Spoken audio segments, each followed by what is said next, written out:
La estrategia del día es traída para ti por bloomberglinea.com.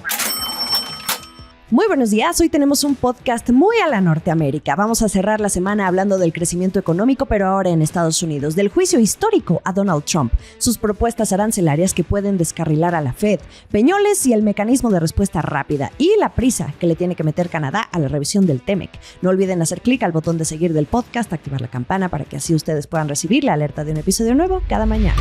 ¿De qué estamos hablando?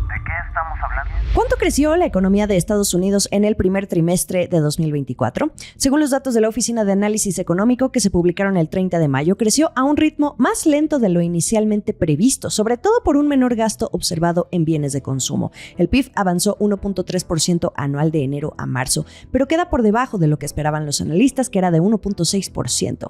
Lo que impulsa más al motor económico estadounidense, que es el gasto personal, avanzó 2%, cuando se esperaba al menos un 2.5%.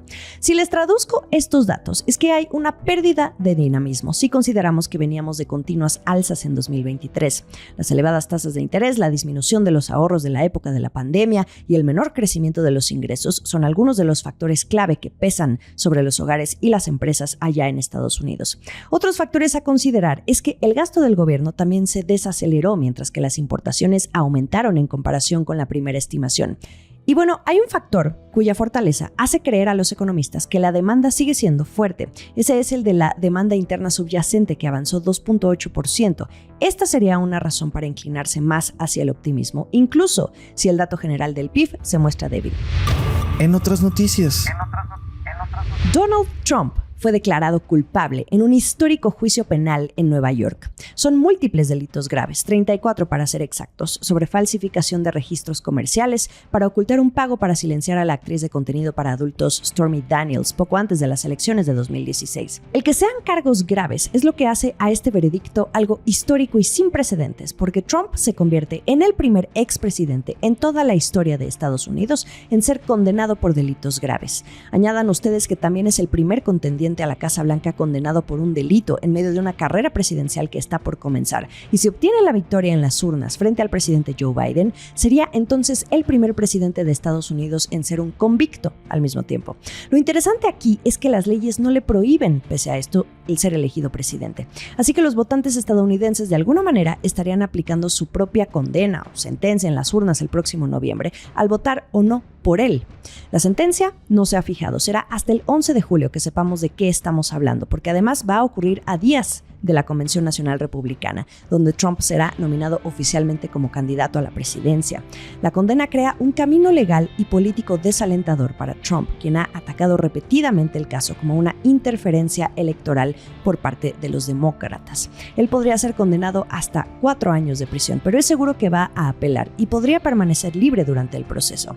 Trump hasta la fecha sostiene que no tuvo una aventura con Daniels y también que no falsificó absolutamente ningún documento. Además, lo hemos visto desde el año pasado. Las audiencias y citaciones que ha tenido Trump en los últimos meses le han ayudado a recaudar más fondos para su campaña, a hacer más ruido, y al interior del Partido Republicano, el nivel de control que tiene sigue siendo bastante poderoso. Esto es el dato del día. Hablando del rey de Roma, desde Deutsche Bank están viendo desde ya que una nueva ronda de restricciones comerciales bajo un gobierno con Donald Trump al mando traería un shock negativo de oferta para la economía estadounidense, impulsando potencialmente la inflación y pateando los recortes de las tasas de interés de la Reserva Federal al siguiente año. Lo que dice el grupo de economistas del banco en una nota de análisis liderados por Matthew Lucetti es que un cambio de esta naturaleza podría contrarrestar al menos parte de la dinámica muy positiva de la oferta, que actualmente está permitiendo que el fuerte crecimiento coincida con la desinflación. Agregan que con la inflación ya muy por encima del objetivo de la Fed y los riesgos al alza de este indicador todavía en la mente, ven a las políticas comerciales como posiblemente añadiendo otra razón para mantener a la Fed en espera hasta 2025. Ustedes dirán, ¿y cuáles son esas banderas rojas que ha alzado Trump mientras hace campaña desde ahora? Apunten un arancel base mínimo universal del 10% sobre todos los bienes y servicios importados, la eliminación del estatus comercial de nación tributación más favorecida de China y aranceles más altos sobre las importaciones procedentes de China. Acuérdense que el nombre del juego es China. También aranceles recíprocos que igualen esas tasas sobre las exportaciones estadounidenses y otros aranceles, incluido el retorno de los aplicados al acero o nuevos aranceles a las importaciones, como los automóviles, por ejemplo, procedentes de Europa. ¿Y dónde se vería el efecto? Un arancel básico universal podría elevar los ingresos al tiempo que mermaría el crecimiento, y también esta política arancelaria elevaría aún más las presiones sobre la inflación. Acciones y reacciones.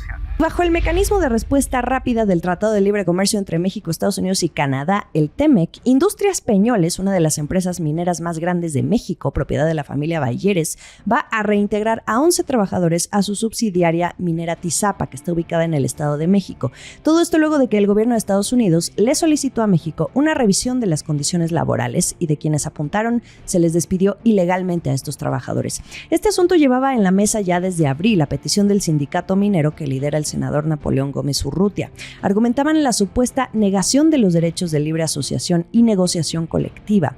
Peñoles, que en esta minera Tizapa solo es propiedad del 51% porque participan además las japonesas Dowa Mining y Sumitomo Corporation, también acordó pagar un bono de continuidad operativa que originalmente se pagaba únicamente a los trabajadores afiliados al sindicato frente a 249 trabajadores que no lo habían recibido.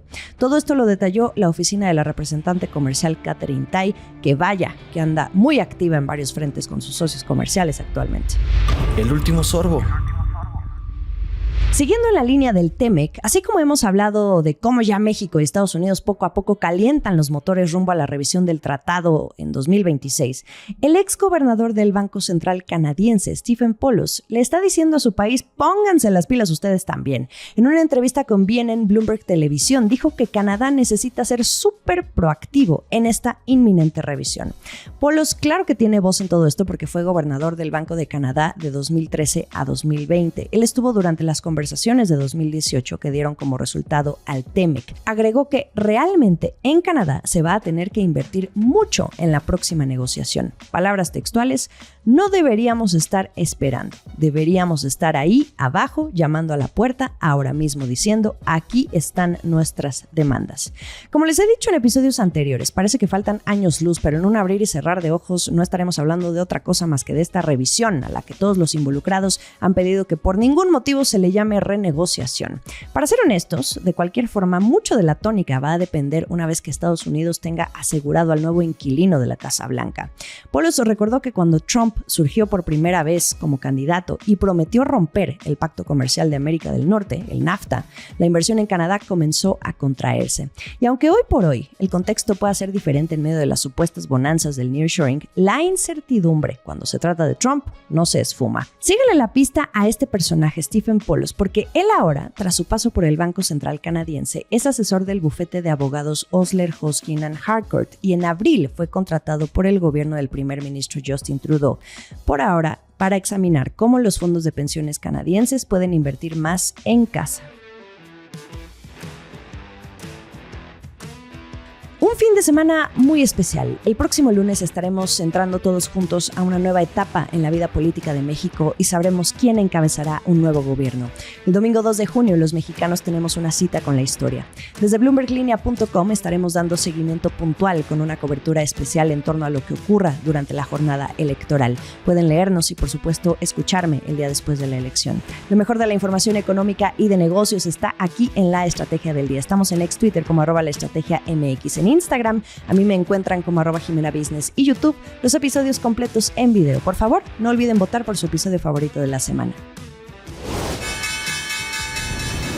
Esta fue La Estrategia del Día, escrito y narrado por Jimena Tolama, producido por Arturo Luna y Daniel Hernández. Que tengas un día muy productivo.